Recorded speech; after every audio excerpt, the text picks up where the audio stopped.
L. Frank Baum, Dorothy and the Wizard of Oz, written by L. Frank Baum, narrated by Philip Chenevert. Dorothy and the Wizard in Oz by L. Frank Baum. The Earthquake.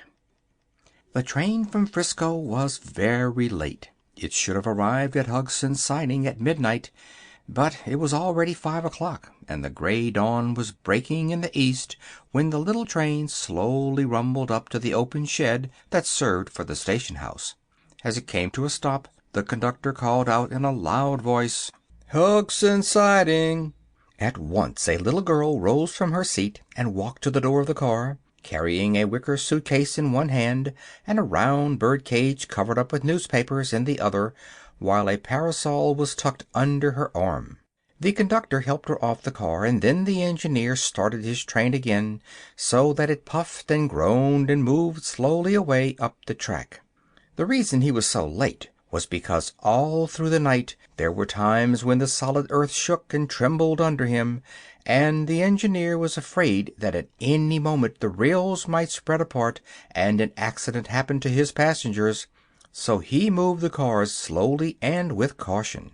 The little girl stood still to watch until the train had disappeared around a curve. Then she turned to see where she was.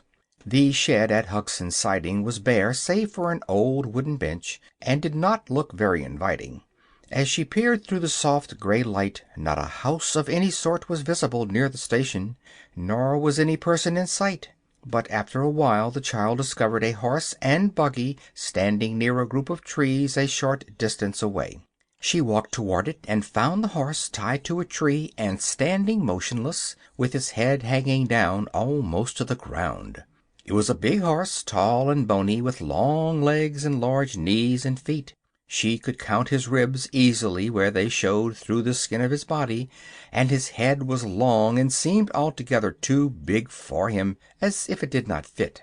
His tail was short and scraggly, and his harness had been broken in many places and fastened together again with cords and bits of wire.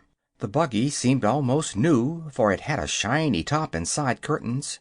Getting around in front so that she could look inside, the girl saw a boy curled up on the seat, fast asleep. She set down the bird cage and poked the boy with her parasol. Presently he woke up, rose to a sitting position, and rubbed his eyes briskly. "Hello," he said, seeing her. "Are you Dorothy Gale?" "Yes," she answered, looking gravely at his tousled hair and blinking gray eyes. "Have you come to take me to Hugson's Ranch?" "Of course," he answered. "Train in?" "I couldn't be here if it wasn't." Sample complete. Ready to continue?